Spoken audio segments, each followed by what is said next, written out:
My ex faked a suicide to get me back, then caused a public meltdown when she saw me with someone new. A few years ago, I met my first ex-girlfriend through mutual friends, and we started casually dating. At the time I wasn't looking for anything serious, but I was young, immature, and figured I'd see where things went. Early on I noticed some toxic patterns in her behavior, especially her anger issues, and it felt like she had a constant need for chaos. I brushed it off because I didn't have much relationship experience, and thought maybe I was overthinking it. Eventually we became official.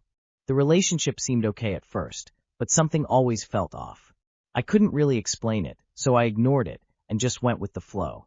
We were on and off for about a year and a half. Over time things got really toxic.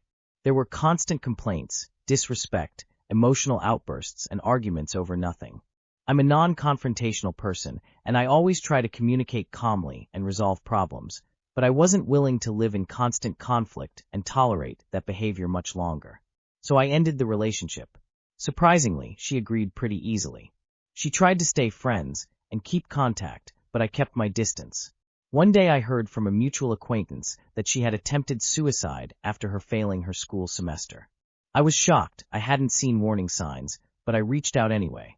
That led to us talking and seeing each other again, but something felt very wrong about the whole situation. Later I found out she had faked the suicide attempt just to get my attention and pull me back in. That was the final straw. I blocked her and moved on for good. Sometime later, I started dating my current partner. The difference was night and day. The relationship felt natural, calm, and healthy. Communication was easy, and I finally felt a genuine connection and a desire to love and be loved. Then one day, my ex saw me out on a date with my current girlfriend.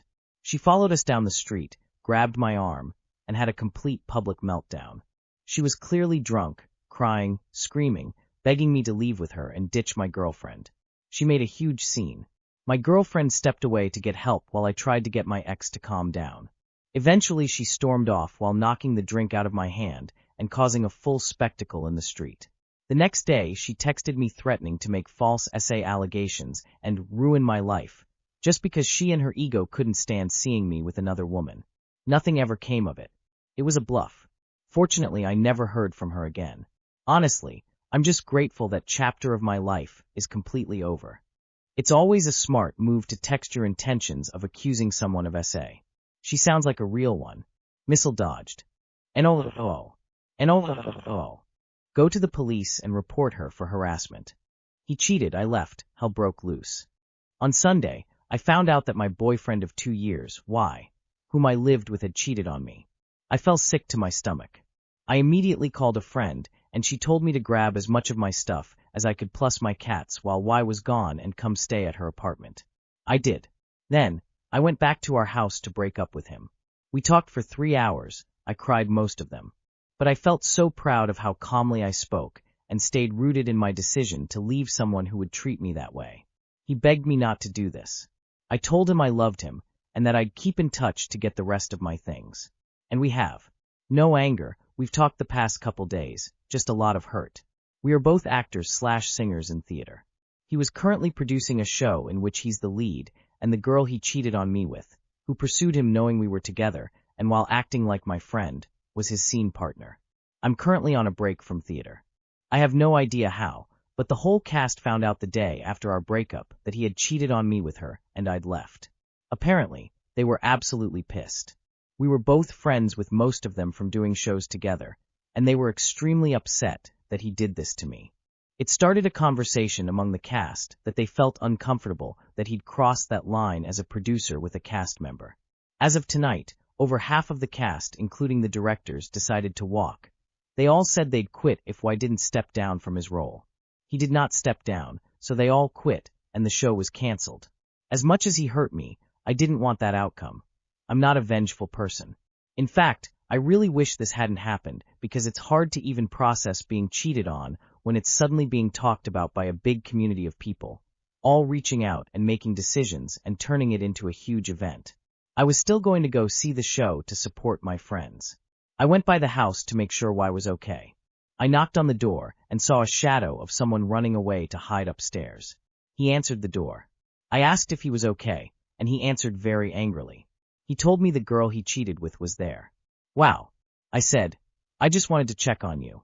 But I guess you're okay. He started accusing me of getting people to drop the show. I was in disbelief. I shut it down immediately, but as we talked for a bit, he just continued going from, "I'm sorry, you're right, this isn't your fault," to accusing me of being part of it to, "I am a victim. People did this to me. They're punishing me." When I eventually left, I drove back to my friend's apartment feeling so manipulated. So guilty for this show being canceled. All I did was get cheated on and find out about it. I know that he is being extremely manipulative and that I have nothing to feel guilty for, but I just needed somewhere to type this out because he really got in my head. I am so heartbroken, but I am proud of myself for knowing my worth and leaving. I can't believe I didn't see this side of him for 2 years. He's facing the consequences of his own actions. You didn't ask them to step down. They chose to because your ex is disgusting. Get your stuff out of that place ASAP and get your name off anything related to him. None of this is your fault. These are the consequences of his own actions. From one internet stranger to another. I'm proud of you. The other woman was in the house while he was manipulating you. I'm a thief now so my 7-year-old brother can eat. I feel like a total loser. I work in a warehouse in Sweden, but the electricity bill was crazy and I have 50 krona, $5, in my bank until the 25th when I get my salary. Since Monday I wait until 3 in the night and sneak down to the recycling room with a big IKEA bag. I take the bottles and cans that my neighbors throw away. Is it stealing? I don't know, but the building says we are not allowed to take things from the bins. I got 50 krona today from the recycling machine at the supermarket. Is enough for 1 milk and 1 bread. If a janitor or a neighbor see me, I can lose my apartment contract. I'm so scared each time, expecting the door to open at any moment. I'm 19, I work hard, and here I am hiding in a trash room like a thief so my little brother can have breakfast. My dad is not in the picture, and my mom is not really either, so it's me who takes care of my brother mostly and pay the bills for the house. I just needed to tell someone how much I hate my life right now. I just want payday to come so I can be a normal person again. You're not a thief. You're doing what you need to take care of you and your family. That's as far from a loser as you can get. Have you thought about posting in a Sweden subreddit? You should ask if there are any resources in your area that can help. Food pantries, food assistance guidance. That's such a heartbreaking situation to be in, and you are showing so much love and sacrifices for your brother. I really hope things get better for you both soon. I just found out at 23 that my biological parents died in an accident, and I feel like I lost my place in my adoptive family. I, 23F, recently found out something that has completely shaken me. My adoptive parents have always treated me like a princess, loving, caring, and supportive in ways I'm grateful for, but I just discovered that my biological parents died in a car accident when I was very young. I didn't know this until now. Growing up, my adoptive parents adopted another child after me. When I was younger, they loved me and my younger sister very much, but as I grew older, I started to feel that their affection for me began to fade. They constantly favored my second sister, giving her attention and approval, and I couldn't help but notice it. It hurt more than I could explain, and I've carried that feeling for years. I did my best in school despite feeling overlooked, hoping to earn their love in some way. I even tried to pursue my dream of getting an engineering degree, but my adoptive parents didn't allow me to continue my studies. Instead, they kept insisting I stay close to my second sister, whose every wish they granted without hesitation. Even my adoptive mother, who was adopted herself, seemed to sympathize with the favoritism and didn't fully understand my pain. I felt trapped, like there's no space for my own dreams or emotions.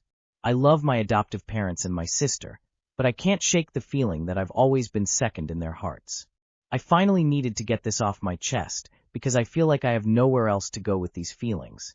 I just want someone to hear me, even if it's strangers on Reddit, because this pain has been buried inside me for too long.